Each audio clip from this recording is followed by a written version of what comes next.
जय महाराष्ट्र. मी व्यख्यात आदित्य बाबू डोंजे. खरं तर आज ॲमनॉर फ्युचर टावरमध्ये काही कामानिमित्त आला असताना गाडी ज्यावेळी पार्किंगला लावली त्यावेळी मला एक घटना दिसली, एक दृश्य दिसलं की जे पाहून काळजात कळ उडाली की छत्रपती शिवाजी महाराजांची मूर्ती ती अशा कचऱ्यामध्ये पडलेली दिसतील, त्याच्यावरती महाराजांचं मस्तक नाही आहे. अशा बऱ्याच देवदेवतांच्या मूर्त्या आहेत, पण महाराजांच्या मूर्तीला शिर नाही. शिर अशा ठिकाणी असं पडलेलं दिसतंय. जर आपली लायकी नसेल तर कृपया करून महाराजांच्या मूर्तीची अशी विटंबना करू नका. महाराजांच्याच नव्हे तर अनेक महात्म्यांच्या आणि सर्व देवदेवतांच्या कोणत्याही मूर्तीचा अशी विटंबना करू नये, कारण हाच आपला स्वाभिमान आणि हाच आपला अभिमान या महाराष्ट्राच्या मातीमध्ये घडलेला दिसतो.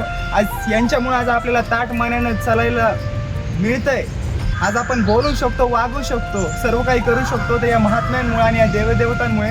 त्यामुळे असं काही कृत्य करू नका. आणि जर आपली खरंच लायकी नसेल तर मूर्ती कृपया करून घेऊ नका. उगाच शोसाठी घरामध्ये ठेवणं आणि ती फोडून अशा ठिकाणी कचऱ्यामध्ये टाकणं हे बरोबर वाटत नाही. आता मी या मूर्तीचं विसर्जन पाण्यामध्ये करत आहे.